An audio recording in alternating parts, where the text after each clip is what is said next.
আপনাদের কাছে আমরা হয়তো যদি ইশতেহার বলতে চান, ইশতেহার আমরা পরে বলবো। আজকে থেকে আগামী এক সপ্তাহ প্রতিদিন ঢাকা আমাদের এই ৮ আসনের যতগুলো ওয়ার্ড আছে, আমরা প্রত্যেকটা ওয়ার্ডে যাব, আমরা নোটবুক নিয়ে যাব, বিভিন্ন মসজিদে নামাজ পড়ব এবং প্রত্যেকের কাছে আমরা যেয়ে সে কি জানতে চাই আমরা কথা শুনবো, নোট করব, এরপরে আমরা ইশতেহার তৈরি করব। আমরা একটা ইশতেহার তৈরি করে কারো উপরে আরোপিত করে দিতে চাই না।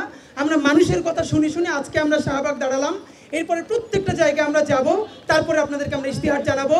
আপাতত বলে দিচ্ছি, আপনাদের সন্তান, আপনাদের ভাই শরীফ ওসমান হাদিকে যদি আপনারা ইনশাআল্লাহ মনোনীত করে জাতীয় সংসদে পাঠান, আমি ওয়াদা করছি 1 টাকাও জনগণের 1 পয়সাও হারাম খাবো না, 1 টাকাও চাঁদাবাজি করব না এবং আমাদের কাউকে 1 পয়সাও চাঁদাবাজি করতে দিব না। সুতরাং আমাদের ইনসাফ, আমরা ইনসাফের বাংলাদেশ চাই। সেই ইনসাফের বাংলাদেশে যে গণহত্যা করে নাই, ক্রিমিনাল অফেন্স করে নাই, দলমত নির্বিশেষে সবাই আমাদের ভাই, আমাদের বন্ধু, সবাইকে নিয়ে আমরা একটা নতুন বাংলাদেশ গড়তে চাই এবং সেই নতুন বাংলাদেশ আমাদের নিজেদের মধ্য থেকে আমরা ওয়াদা দিচ্ছি 1টা পয়সা হারাম আমি এবং আমার ভাই বন্ধুরা খাবে না, আমরা কাউকে খেতেও দিব না। আপনাদের শুধু একটা কাজ, আমাদের বিরুদ্ধে প্রশ্ন জারি রাখবেন, আপনারা আমাদেরকে প্রশ্ন করতে থাকবেন আর আমরা উত্তর দিতে থাকব। যখন মনে করব এই প্রশ্নের সঠিক উত্তর আমাদের কাছে নাই, তখন আপনারা আমরা যেন পদত্যাগ করতে বাধ্য হই, আপনারা সেই প্রেসার তৈরি করবেন। একই সাথে বলতে চাই, আমরা যদি ভালো কাজ করি, আমরা যদি ইনসাফের বাংলাদেশ বিনির্মাণে একটু এগিয়ে যেতে পারি, সেটুকুনো আপনারা আমাদের সাথে থাকবেন বলে আমরা দৃঢ়ভাবে প্রত্যাশা করি। বন্ধুরা, আমি আজকে যেটা করতে চাই, আপনারা জানেন এই জুলাই যুদ্ধের একজন অগ্রগণ্য সৈনিক আমাদের চিত্র অভিনেতা এবং মডেল আসাদ ভাই, তিনি কি পরিমাণ রোল প্লে করেছিলেন হাসিনার বিরুদ্ধে রাজপথে। তার বন্ধুরা তাকে বলছিল এত কথা বলো না, তিনি বলছিলেন যে বাচ্চারা মারা যাচ্ছে, আমি বারান্দায় বসে দেখছি, এখনও কি আমি কথা বলবো না। এবং আসাদ ভাই, আমি লাকিলি যে তার পুরো পরিবার ঢাকা 8-এর ভোটার, সুতরাং আপাকে নিয়ে চলে এসছেন। আমি এই জুলাই যোদ্ধার সম্মানে আমাদের প্রথম লিফলেটটা আমি আসাদ ভাইয়ের হাতে তুলে দিতে চাই। আমি আসাদ ভাইকে অনুরোধ করছি, প্লিজ।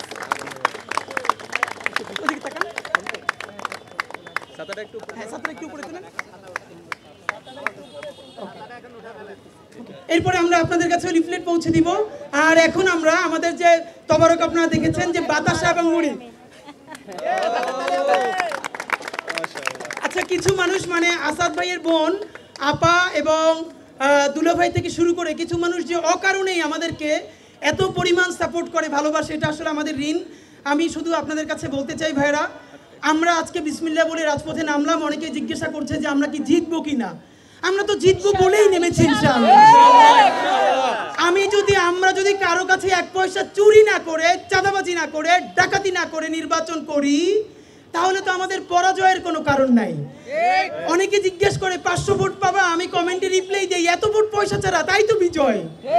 এর মানে পয়সা ছাড়া 500 ভোট, আপনি ক্যান ইউ ইমাজিন ভাই, চিন্তা করতে পারেন। আমরা বলতে চাই, আমাদেরকে যদি আপনারা কেউ হারাতে চান, সততায় আমাদেরকে হারাতে পারবেন না, চ্যালেঞ্জ দিলাম ইনশাআল্লাহ।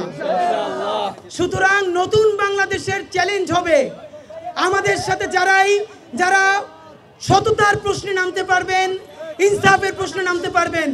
আর একটা কথা বলি, ঢাকা 8-এর মতো গুরুত্বপূর্ণ আসনে আমরা হলাম বাচ্চা ছেলে, কিন্তু আমাদেরকে শুধু বাচ্চা করে মনে করে কেউ যদি মাসেল পাওয়ার দেখিয়ে জনগণের রায়কে বৃদ্ধাঙ্গুলি দেখিয়ে ভোট ডাকাতি করবার চেষ্টা করেন, পয়সা দিয়ে ভোট কেনবার চেষ্টা করেন, শুধু মনে রাখবেন হাসিনার থেকে বেশি শক্তিশালী আপনারা কেউ ছিলেন না।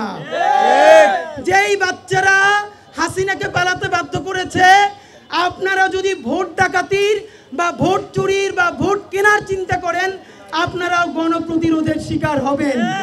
সুতরাং একই সাথে বাংলাদেশপন্থী সকল রাজনৈতিক দলকে অনুরোধ করছি, আপনারাও আমাদের সাথে আসেন, ইনসাফের বাংলাদেশ বিনির্মাণে চলেন।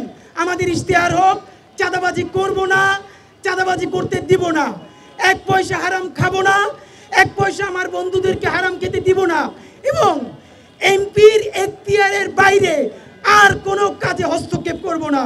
বাংলাদেশ জিন্দাবাদ, ইনকিলাব জিন্দাবাদ।